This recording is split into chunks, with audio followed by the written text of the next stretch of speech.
Have you ever noticed how the people who seem the most certain often are the ones with the most influence or largest followings? And in this video, I want to talk particularly about people in the self-help world, but I think this applies to many other aspects of life. But yeah, I wanted to tackle it from a self-help point of view because it's one that I've experienced. Yeah, and I've experienced it over the last 10 years, maybe. And I have to say that I was somebody who was very much influenced by everything that I read when I began. So I thought every book that I picked up, I was like, this person's a genius. They've cracked it, guys. Like they've got the answers and everything.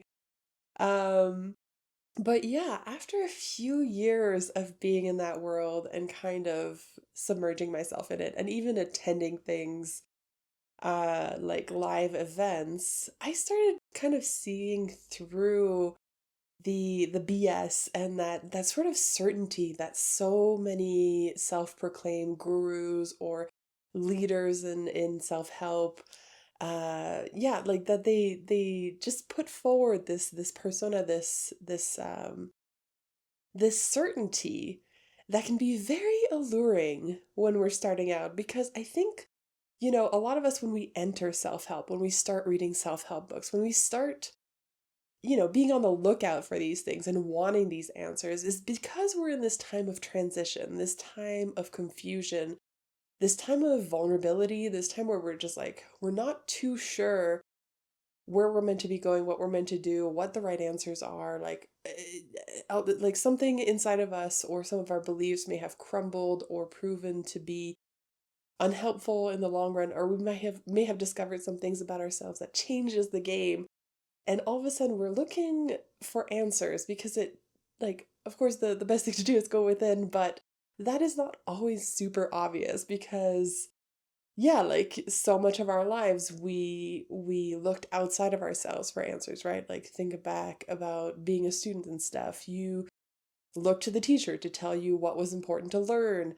Your parents taught you your manners and how to behave in the world and stuff. So we're generally not taught to go within. And this is something like I think it's sort of like one of the biggest, if not the biggest lesson that you should take away from self-help, but it's not always the one that is presented because it's almost like people want you to, not everybody, of course, like there are some great self-help authors out there and personalities, but yeah, some people I think are a little bit more predatory and they do want to gain influence and they do want to make a name for themselves and be recognized in the field and sell out these big expensive resort escapes and whatever they're called. Kind of come here and we'll solve all your problems over this weekend. By the way, it's going to be $10,000, so and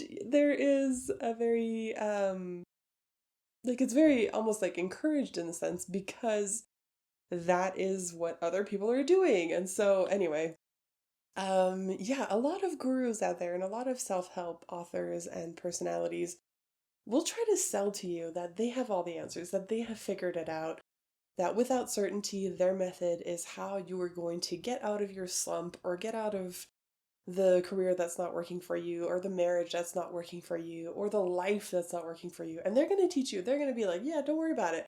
I've got all the answers. Come here, buy my book, buy my seminar, buy my book, whatever, and I'm going to teach you everything." And then you'll be set for life basically. And yeah, like it's something that I began to recognize when I was still pretty early, but like not as early as I would have liked into this sort of exploration because I was very vulnerable. I was very lost when I was in my mid 20s. And hearing somebody say, I figured it out, let me just teach you, was very alluring. Like, it was like, oh, yes, like, of course, I want to lean in and, and get everything that I can get, basically. Like, if you figured it out, I want to know how you did it. And I think like I'm not the only one who has fallen into that trap, and I remember even I went to a sort of like live event conference thing at some point, and I think it was one of those moments that really woke me up to a lot of the bullshit that happens in the self-help world because it was to go see this particular speaker, this author that had a few books and had made a name for himself. But then outside of the event was really, well, first of all, the event itself was like mediocre at best. I was like, he's just basically repeating some of the basic things that he talks about in much more depth in his books. Why did I pay for this kind of thing? But also, what was really shocking to me was seeing what was outside of the event. So all the vendors that were there trying to sell you these crystals that were going to do this or that, or these like expensive singing bowls that were like $3,000 every singing bowl and stuff like that. And I was just so shocked that, and people were buying. People were just like, I think people were just so desperate for answers, so desperate for connection, so desperate for something to fix that ache or that emptiness inside of them that they were willing to buy anything, even a piece of glass that, like looked like maybe it could be a crystal that was being sold for $50.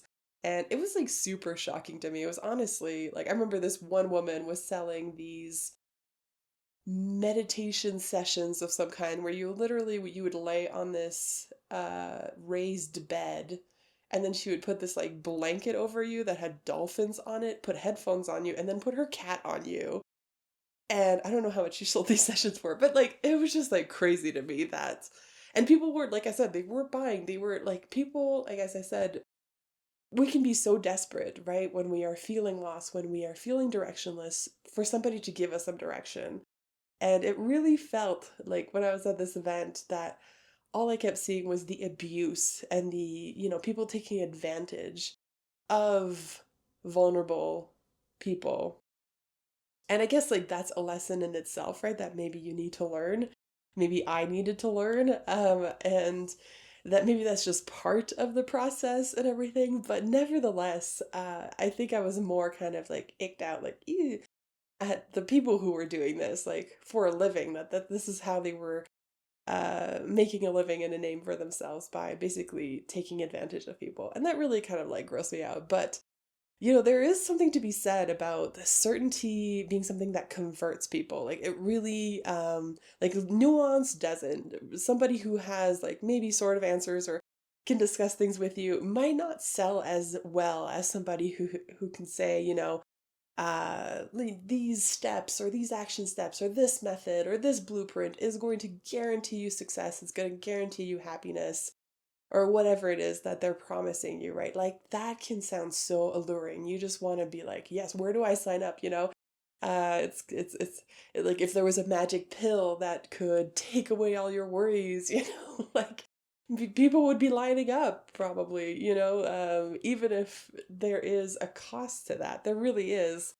And when it comes to transformation that's being packaged into these formulas and again, these like blueprints and these very clear paths, yeah, that can have a really detrimental effect to us and our progress along this journey, I think. Things like, oh, if you want to be successful and you want to have a good life, you have to wake up at 5 a.m. Doesn't matter if you're not a morning person, or if at like you wake up at 5 a.m. and it makes you want to cry all day long because you're so freaking tired. Like, I am not a morning person. Like, I don't think I will ever be a morning person. Maybe, maybe not. I don't know. But it's just at this stage, like, I don't think I could force myself and convince myself to wake up at 5 a.m., no matter what the process promise is. And like just hustle and grind and all those things that we're told are, and I think people are kind of dismantling those things now, which is great. But for a really long time, that was so heavily pushed onto us. Like, if you want to be successful, you have to like, work your 9 to 5 and then come home and you have to do like another 8 hours. And then maybe if you're lucky, like, and if you follow my blueprint, which by the way, you can buy at the www.whatever.com, then maybe you have a chance, right? But if you don't, and this is the part that I think is kind of like really like gut punching, is like if you don't succeed after following my method or after like following me or after buying my course or whatever it happens to be, then it's on you, right? Like it is not me. Look at this list of people that I've gathered that have been give offered testimonies about how great I am and how great my method is and how much success they've found. Look at all this evidence that I've amassed that may be fake, who knows? Um, who knows? It's marketing, right? But, and then it puts the burden of the failure onto the individual. And that's really, really crappy because what a lot of these methods and authors and speakers and influencers don't seem to consider a lot of the time in their methods is that they might not, what they have may work for some people, but it's not going to work for everybody because we are not a one size fits all sort of like species, right? Like everybody's different, and a lot of self help assumes things like a certain type of person, right? Like very high energy, high functioning, high executive function, very stress tolerant, very achievement oriented. And not all of us are like that, right? Like I am not like that. I have very scattered energy, very unpredictable energy. I can wake up and feel great, or I can wake up and feel like I have just about enough energy to feed myself and clothe myself and shower that day. And that's it, right? So it doesn't take into account that type of person or people that, like I said, are not very stress tolerant. Like I don't handle stress very well. Nobody in my family does. Like, and I don't think our bodies are really meant for that, honestly, but I don't know. Some people apparently are stress tolerant or better able to cope with that. And that seems like crazy to me, but apparently it is a thing. And anyways, so yeah, it becomes kind of like coercive in the sense when you're telling people, this is the way to achieve success. And if you can't do that, then you are not trying hard enough, or you are not doing enough, or you are not enter whatever word or like feeling in. Like, you know what I mean? Like it's just it totally ignores, it asks you to sort of ignore things like your intuition, your gut feelings, how you feel, how you actually feel, right? It's kind of saying, like, I remember at some point I wanted to start a blog. And so I went online and I found a couple courses and yeah, they were just like basically like just follow what I do, don't question it, and you will be successful. And you're like, okay, like I'm listening. And then as they go on, they start telling you things like, okay, well, there are these websites where you can go and you can see articles that have done really, really well in the past. So what you're going to do is you're going to read that article, you're going to grab it, copy it, make it your own, and then post it on your blog. And like instantly I was like, well, that feels icky. Like that's not what I want, right? I want to start a blog so I can talk about my life and my feelings and my experience and my knowledge and my, things that interest me. And you're telling me the only way to be successful, in a sense, is to copy other people's work, make it like pass it off as my own work and my own thoughts and my own ideas, and like forget the human behind it. Just do what sells, just do what will. And maybe that would make you successful. I don't know, I didn't end up trying the model myself, but I'm sure many people did, and maybe they were successful, maybe they were able to find success in that. And I know, like, I've been trying to go on social media a little bit more now that I'm creating on here to better understand things and just like what people are doing. And I see all the time, I'll see like some person say something or make a joke, and then I'll see like 10 other videos of people making the same jokes, like literally people being like, well, that video performed well, so let me just do that video in my own way, and then I'll get a bunch of views and followers. But like, is that really what we want? Is that really like the point of wanting to put ourselves out there? Because it isn't for me. And I guess for some people, all they see is the number of followers and the success they could get from that, and the money they could get from that, and the empire that they can grow from that, and the influence they'll have, and the affiliate marketing deals or whatever that they'll have from doing stuff like that. But is that really what we want to consume? Is that really what we want to see in the world? And is that really what we want to put out in the world? Because to me, like, that's not creative. Like, that's just like doing what so many people are criticizing AI, for example, of doing, just copying people's work and claiming it as their own or like whatever, right? So all of that, I don't know, just feels very icky to me. And yeah, like it might lead you to success, but only success in society's eyes, really, because like I don't know. I don't know how people who do that feel. I obviously maybe they feel great, maybe they feel amazing.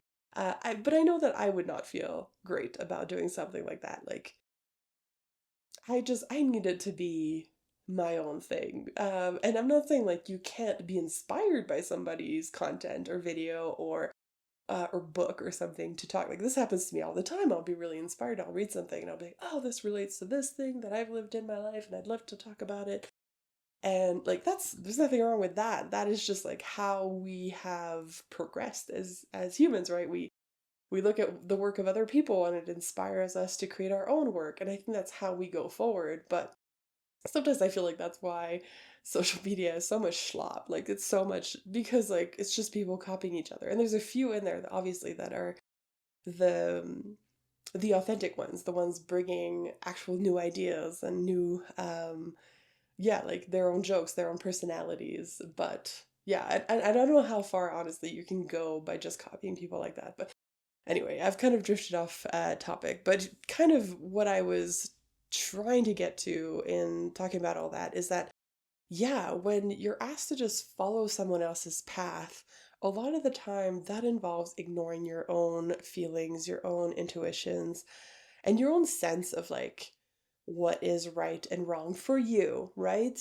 I'm not trying to claim here that there is a universally right or wrong about a lot of things, but like what is right or wrong, like what feels right or wrong to you, because that is what you are going to have to live with down the line. And I honestly like, I think it goes against so much of what self help at its core, in a sense, or like by definition, is trying to do. Because I think the point of self help should be to help people rediscover who they are, reconnect with who they are, break out of systems, break out of the matrix or whatever, or their culture, or the beliefs that were pushed onto them as children that they didn't question until it became a problem in adulthood. And then all of a sudden it's like, oh, well, why do I even believe that, right? Like that, it to me is the work of that we should be aiming to do when we enter self-help. It is the work of reconnecting with ourselves. And that's why I say the biggest lesson is probably to learn to go within. And that can be super hard, right? Like it's super hard to go within, but it is nevertheless a practice that I think if we start, interacting with and just letting it enter our lives is going to bring great benefits down the line. And but it is not a quick fix. It is not a clear path that you can follow that someone else can set out for you. There are great authors out there, great gurus, like I said, that will and I hesitate to call them gurus, but whatever. Because I don't think that's what they would want to call themselves, but they will instead sort of like give you the tools to begin questioning things within yourself. So they'll ask you the right questions.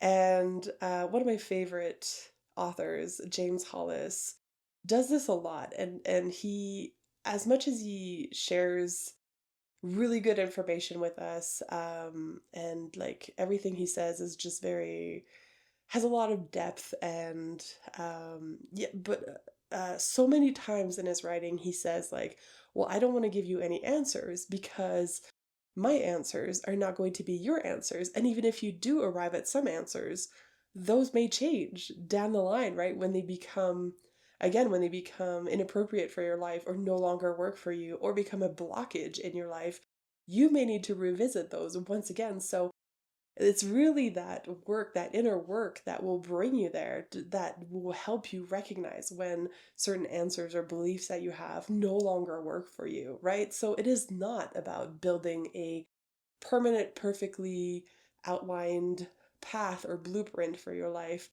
It is about recognizing that every moment is new and that changes are going to happen and you're going to change and your life circumstances are going to change. So trying to follow someone else's guidance, especially if it's like, well, step one, step two, step three, is just not gonna work. And it's unfortunate that I think part of the process of entering self-help and entering this sort of universe is falling for that trap a little bit at the beginning. And maybe some, like, maybe I'm just speaking for myself here, but like maybe not everybody does. It just kind of feels like it's like initiation. you have to you have to get caught up into that and realize, hey, wait, actually, I read this book about waking up at 5 a.m. every day and how that was going to lead to success. But, I've been doing it for a week and I feel like crap. I feel like crap. I have not been productive at all because I'm so tired all day that I'm just like at my desk, like trying to stay awake and then being like, actually, maybe that book just wasn't right for me. Maybe that advice just wasn't right for me. And I think like over time, as we try to adopt or wear these different hats or like these different we try to adopt these different paths that other people are telling us to go on, it starts that discernment starts being created in a sense. And yeah, I really think that healthy guides, like people who want to actually help you, that are not just trying to increase their own net worth in a sense, will encourage things like experimentation, right? Trying things out. They're going to tell you to listen to your nervous system. What is happening inside of you when you're doing these things? And some of it may just be resistance, and you have to like learn to recognize resistance from like a hell no, like there's a difference there. Sometimes resistance is just because something is new or you're just a beginner and it feels uncomfortable. That is not the same thing. But again, this is something like I cannot tell you how that is going to feel for you. You might feel it in your stomach. You might feel it like, in your right knee. Who knows? Like everybody experiences these things differently. And then they'll also communicate trade offs. So, right, if you want to live the life of a successful politician, there are some big trade offs. For example, like you have to put on a mask all the time. There's a big persona aspect of it. Your whole family becomes in the public eye and stuff like that, and you have to schmooze with certain people. Like that's a very uh extreme example, but it is one that you have to recognize that the choices in your life and the decisions that you make, there are some trade-offs. You can't get everything in life. There are only so many hours in a day, and so if you decide to outsource all of your work and pay people in other countries way less money um than you'd be paying somebody here just to gain success, like the there's going to be a trade-off for that. Like maybe if you're somebody who's you might not be like very comfortable with that, doing that to, or passing off other people's work as your own and stuff like that. So, and maybe you are, and maybe for you that is fine. And that's what I mean, like it's all very individual. So trying to follow someone else's path is just not going to cut it. And yeah, it's just, I think in my case, like just to kind of wrap up today, but for me, as I am now entering this phase of my life where I would like to switch from being only a consumer of the self-help world to being someone who wants to contribute to it, um, yeah, I feel like I'm realizing that I am never going to be that person who's pushing certainty. I'm never going to be that person who's going to be like, well, this is the path and the only path.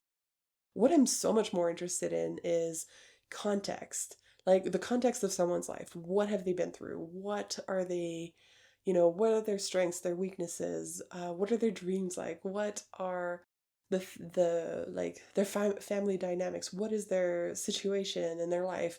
I want to have conversations with them. I want to actually figure out the path with them, right? Like help them by asking, as I said, the right questions, giving the right nudges, pointing out the right, um, or pointing out certain things that they may do or like not be able to see about their own lives that I can see as a third party.